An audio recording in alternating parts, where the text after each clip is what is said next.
Hello everyone, I'm Nathaniel. I'm 24, and I've got a confession to make. This Christmas was unlike any other, not just because of the usual family drama or the snow outside, but because of what happened behind closed doors. You see, with the traditional family lunch canceled, I found myself in a situation I never could have anticipated. It was a day of freedom, of breaking from the norm, and it led to an adventure that's both thrilling and a little scandalous to share. So here's my story, a tale of an unconventional holiday that I'll remember for all the right and wrong reasons. This year's Christmas was unlike any I had known before. The usual family gathering, the one where laughter mingled with the clinking of cutlery and the smell of traditional holiday meals, was absent. My mother's work took her abroad, and with several other family members unable to join, the customary Christmas lunch was canceled. But, if I'm honest, the change was somewhat liberating. No need for the performative cheer, no obligation to partake in conversations that felt more like scripted plays than genuine exchanges. Waking up to the quiet of a Christmas morning devoid of the usual bustle, I decided to make the most of the day in my own way. I visited a few close friends, sharing quick hugs, exchanging small gifts, and laughing over cups of hot chocolate. The warmth of friendship was a Christmas gift in itself. My next stop was at my grandmother's modest home. Her eyes lit up with a joy that seemed to defy the years, her smile a reminder of why we celebrate. We shared stories of past Christmases, with her recounting tales of when my mother was my age, her voice painting pictures of simpler times. Returning to my own space, I parked my car in the garage and walked over to my aunt's house, just a short walk away. She was expecting me, and as I rang the bell, the gate clicked open, the door slightly ajar. "Good morning, Aunt," I shouted, my voice bouncing off the walls of her home. I shed my jacket, kicked off my shoes, and proceeded into the kitchen where the scent of yesterday's cooking still lingered. There she was, leaning over the kitchen table, typing on her phone, dressed in a way that immediately caught my eye. Tight black leggings that showcased her figure, white socks peeking out, and a red Christmas sweater that hugged her in all the right places. Her hair was pulled back into a ponytail, giving her a youthful, playful look. I approached, greeting her with a hand on her back, another sliding down to her behind, a playful gesture that felt more daring in the intimacy of the moment. "Merry Christmas, Auntie," I said, the words trailing off into a suggestive tone. She turned, her own Merry Christmas coming with a kiss on my cheek that brushed dangerously close to my lips. We decided against the traditional feast, choosing instead to open a bottle of wine. We sat at the kitchen table, not opposite each other but on the same side, our knees touching under the table. We reminisced about the wild, somewhat scandalous Christmases of past years, where family gatherings were more about secret glances, hidden touches, and the thrill of forbidden games. As the wine flowed, so did our laughter and our stories. Her feet found their way to my lap, a playful tease. I began to caress them, my fingers tracing the outline of her socks, feeling the smoothness beneath. She mentioned she had gotten a pedicure just a few days ago, the festive red and white polish on her toes catching my attention. My curiosity was piqued, not just by the polish but by the tattoo on her right foot, an intricate design that I hadn't seen up close before. I peeled off her socks, revealing the art on her skin, the polish on her toes like little flags of celebration. I brought her foot to my lips, the taste of her skin mixed with the hint of wine, my tongue exploring each toe, each curve, the tattoo a map of my journey. The room was charged with an electric anticipation, her feet moving up my legs teasingly until they reached the undeniable bulge in my pants. "Pull it out," she whispered, her voice a command wrapped in seduction. I complied, the room now filled with the tension of what was to come. She used her feet, the sensation of her soft skin against me, the polished toes, the tattooed foot, all creating a symphony of sensation. I was lost in the moment, each move of her feet a note in this intimate dance. We sipped our wine, the liquid courage fueling our desires. I couldn't resist the urge to explore further. I moved her leggings down, revealing red panties that matched the holiday spirit. My hand moved to feel her through the fabric, the warmth, the wetness, her response a gasp that was music to my ears. She shifted, guiding me. Her panties moved aside, and with a slow, deliberate motion, she took me in. The warmth, the tightness. It was all-consuming. We moved together, slowly at first, savoring each sensation, our moans mingling with the sound of our bodies meeting. We transitioned to the living room, where the couch became our new playground. Here, her feet were not just an accessory, but the main event. I worshipped them, licking, kissing, exploring every inch, the tattoo on her foot a canvas for my tongue. She responded with enthusiasm, her feet moving with a purpose, stroking, teasing, driving me wild. I took her foot in my hand, kissing it with fervor, the taste of her skin, the scent of her, all heightening my arousal.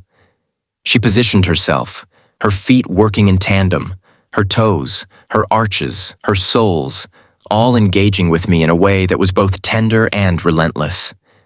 The interplay was electric, her feet guiding me to the brink of ecstasy, then pulling back, playing with the edge of pleasure. She was an artist, and I was her canvas, her every touch a brushstroke of desire. The room was filled with our sounds, the rustle of clothes, the wet sounds of our connection, our breathing heavy with anticipation. She moved with a rhythm that was both maddening and heavenly, her feet never ceasing in their dance upon me. I wanted to reciprocate, to give back the pleasure she was giving me. I guided her, turning her around, her leggings and panties now completely off, revealing her to me in all her beauty. I touched her, my fingers exploring her, finding her wet and ready. With her leaning over the couch, I positioned myself, entering her slowly, the sensation overwhelming, our bodies finding a rhythm that was both primal and intimate. Her moans were like music, each one a note of melody. With her now on top, the couch beneath us becoming a stage for our desires, she moved with an intensity that matched the fervor of our earlier play. Her movements were deliberate, each one sending waves of pleasure through me. I could feel every part of her warmth, her wetness, enveloping me completely. Her moans, a symphony of passion, filled the room, her body a dance of sensuality and need. I couldn't help but admire her, the way she took control, her body moving in rhythm with mine, her feet occasionally brushing against me, a reminder of our earlier focus. I reached up, my hands finding her breasts through the fabric of her sweater, squeezing gently, feeling her react to my touch. She leaned back, her hands on my thighs for leverage, increasing the pace, her hair falling loose from the ponytail, framing her face in a wild, beautiful mess. The sight of her, combined with the sensations, was intoxicating. I was on the edge, the pleasure building to a peak that was both terrifying and exhilarating. But I wanted more, to explore every avenue of pleasure we could share. I guided her to turn around, facing away from me, her back arching in a way that was both an invitation and a challenge. I entered her from behind, the change in angle bringing new dimensions to our connection. My hands roamed her body, from her hips, up her back, under her sweater to feel her skin, down to her ass, squeezing, guiding her movements. We found a new rhythm, slower, more deliberate, each thrust a statement of our mutual desire. Her moans grew louder, more desperate, and I knew she was close. I increased my pace, my hand moving to where we were joined, my fingers finding her clit, adding pressure, circling in the rhythm of our movements. Her response was immediate, her body tensing, her moans turning into cries of pleasure as she climaxed, her body shuddering against mine. I gave her a moment, our bodies still connected, her breathing heavy. Then I continued, my own need driving me. I pulled out, turning her back to face me, her eyes heavy with the afterglow of her release. I kissed her, tasting the wine and her on her lips, our kiss deep, passionate, a pause before the storm. I guided her feet back to my lap, her movements now languid, post-orgasmic, but still sensual. I couldn't resist one last indulgence with those feet, the tattoo now a part of our shared story. I licked, kissed, my saliva mingling with the remnants of our earlier play, her feet still a source of immense pleasure for me. She watched me, a smile playing on her lips, her feet moving with a purpose, knowing exactly how to bring me to the brink. "Come for me," she whispered, her voice a sultry command. I was powerless to resist, the combination of her touch, her words, and the day's build-up too much to hold back. I felt the climax building, my moans matching hers from before, the release inevitable. I pulled her closer, her feet working me until I couldn't hold back any longer. I came with a force that felt like the culmination of every touch, every kiss, every laugh we'd shared that day.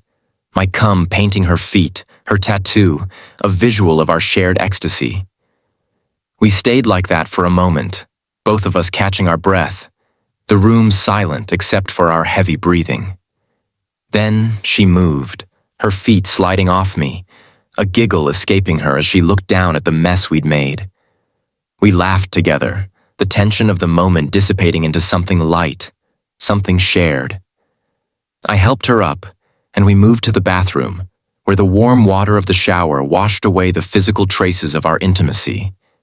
But the memory, the connection, that was something that water couldn't cleanse. As we cleaned up, our touches were gentle, caring, a stark contrast to the passion of moments before. We dried off, dressed, and returned to the kitchen, where the bottle of wine still stood, half empty, a silent witness to our unconventional Christmas. We sat down again, this time with a sense of contentment, our hands touching, our eyes meeting with a new depth of understanding. We talked about everything and nothing. The day's events, a secret bond between us, an unspoken agreement that this Christmas was ours, unique and unforgettable. When I left, the sun was setting, casting a golden hue over the world, a contrast to the snow that had begun to fall gently outside. I walked back to my place, the cold air sobering, the memory of the day warming me from within. It was a Christmas of freedom, of unexpected joy, of connection in the most intimate of ways. I knew that this day would be one we'd both remember, not for the absence of family, but for the presence of something new, something wild, something beautifully ours.